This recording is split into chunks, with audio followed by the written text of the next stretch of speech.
कृष्णं नारायणं वन्दे कृष्णं वन्दे व्रजप्रियं कृष्णं द्वैपायनं वन्दे कृष्णं वन्दे जगद्गुरुं सच्चिदानन्दरूपाय विश्वोत्पत्त्यादिहेतवे तापत्रयविनाशाय श्रीकृष्णाय वयं नमः। परम मंगलमय परात्पर अखिलेश्वर कारण करुणावरुणालय भक्तवांछा कल्पतरु तरित विंदक पीतांबरधारी भगवान श्री कृष्ण के श्रीमुख से निश्चित श्रीमद् भगवद गीता के तृतीय अध्याय के 9वें श्लोक में आज हम प्रवेश करने जा रहे हैं।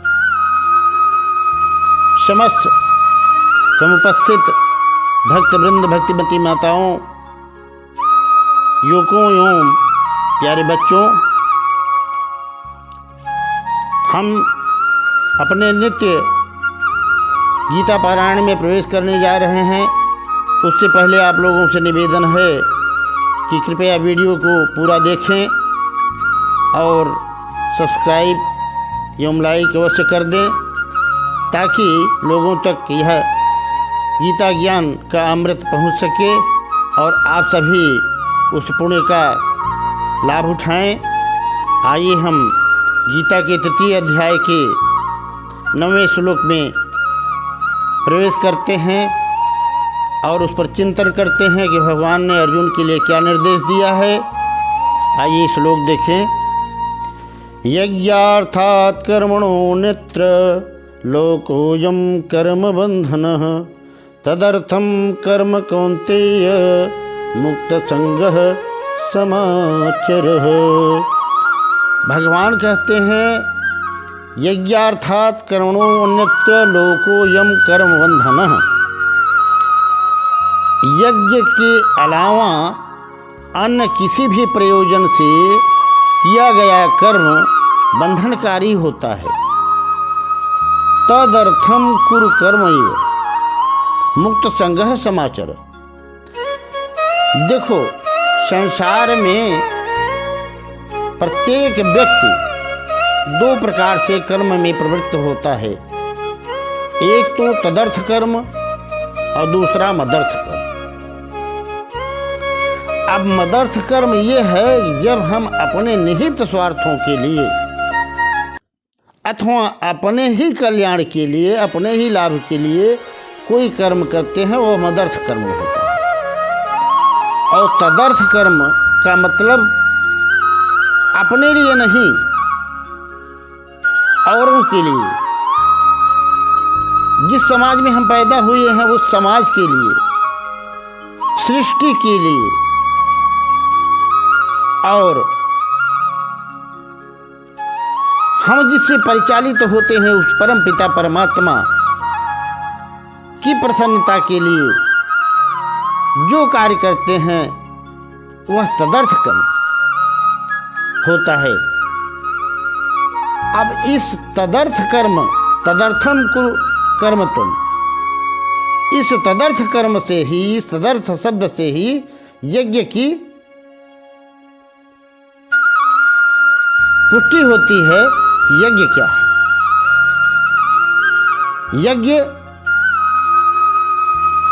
वह प्रक्रिया है जिसमें हम अपना स्वार्थ त्याग कर, अपने निजी स्वार्थ को त्याग कर लोगों के कल्याण के लिए, समाज के कल्याण के लिए और अपनी चेतना को ऊर्ध्वगामी बनाने के लिए कार्य करते हैं, उसे यज्ञ कहते हैं। अब साधारण यज्ञ तो हम सभी देखते हैं, जैसे अग्नि जलती हो और उसमें चावल, तिल, घी, गुड़ आदि डाल करके यज्ञ किया जाता है। वह यज्ञ अच्छा है, ठीक है, करें वह भी उचित है, परंतु भगवान यहाँ जिस यज्ञ की बात कर रहे हैं उससे संपूर्ण समाज का कल्याण और तथा साथ साथ हमारा भी निश्चित रूप से कल्याण होगा। आइए देखें, पहले हम लोगों के घर में हुआ करता था और शास्त्रों ने, वेद पुराणों ने पंच महायज्ञ प्रत्येक व्यक्ति के लिए निश्चित किया था। पहला है भूत यज्ञ, अर्थात प्राणियों के लिए कुछ दान करना। जैसे घर में रोटी बनती थी तो पहली रोटी का अधिकार गाय पर था, दूसरी रोटी पर अधिकार कौवे का था, तीसरी रोटी पर अधिकार कुत्ते का था। और ये भोजन बनने के बाद उनके लिए दान कर दी जाती थी। उसके बाद हम वही भोजन करते थे। दूसरा मनुष्य यज्ञ है। आपके द्वार पर कोई भी व्यक्ति आए, परिचित हो अपरिचित हो, लेकिन कम से कम एक व्यक्ति को प्रतिदिन अवश्य भोजन कराना चाहिए। मनुष्य है, ये मनुष्य यज्ञ है। और तीसरा है पितृ यज्ञ।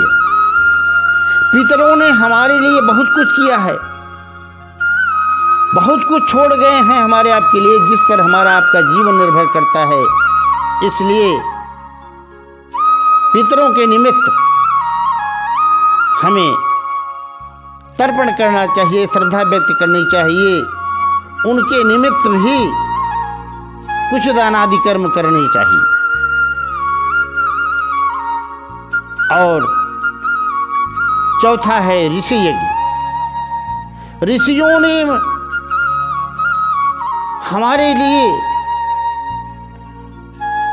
बहुत से सद्ग्रंथ छोड़ गए हैं, जिनके मार्ग पर चल करके आज हम शिक्षित एवं संस्कारित बन पा रहे हैं। अन्यथा कौन हमें ये सब ज्ञान प्रदान करता? जीव क्या है, ब्रह्म क्या है, हमारा कल्याण कैसे होगा, ये ऋषियों ने हमें बताया है। हमें उनका कृतज्ञ होना चाहिए और उनके निमित्त भी प्रतिदिन कुछ श्रद्धापूर्वक कर्म अवश्य करने चाहिए। और पांचवा है दैव यज्ञ, ब्रह्म यज्ञ। सृष्टि, संपूर्ण सृष्टि में जो परमात्मा व्याप्त है, उसके निमित्त हमें यज्ञ करना चाहिए। और हमें यज्ञ इसलिए करना चाहिए, यज्ञार्थ कर्म इसलिए करना चाहिए कि हम कोई उपकार नहीं कर रहे हैं, हम उनके ऋणी हैं। उनके बगैर मेरा जीवन नहीं। प्रत्येक व्यक्ति समाज से, सृष्टि से, परमात्मा से जुड़ा हुआ है और उनके प्रति कर्तव्य कर्म करके, यज्ञ कर्म करके ही हमारा कल्याण हो सकता है। इसी बात के लिए भगवान अर्जुन को सावधान करते हैं, हे अर्जुन, जो तुम्हारी बुद्धि संकुचित हुई है, तुम अपने स्वार्थ के हिसाब से, तुम्हारा स्वार्थ जिसमें सिद्ध हो, तुम जिसमें प्रसन्न रहो, वह कार्य करना चाहते हो, परंतु नहीं, तुम्हें यज्ञार्थ कर्म करना चाहिए, यज्ञ के लिए कर्म करना चाहिए। दान सर्वश्रेष्ठ है। श्रेयान द्रव्यमय ज्ञान यज्ञ परंतप। गीता के श्लोक में भगवान ने कहा है, कोई भी व्यक्ति कोई भी यज्ञ ज्ञान यज्ञ से बड़ा नहीं होता। और हम सभी इस गीता ज्ञान यज्ञ में बैठे ही हैं और इसका पूरा का पूरा लाभ उठाएं। हम इस ज्ञान यज्ञ को तो करें ही और लोगों तक पहुंचाने का कार्य करें ताकि सभी लाभान्वित हों और भगवान के आदेशानुसार जिस यज्ञ कर्म को करने के लिए भगवान कह रहे हैं उसे हम कर सकें और हमारा जीवन का यज्ञ सफल हो, जीवन मंगल हो। इसी मंगल कामना के साथ राधे राधे, जय श्री कृष्ण।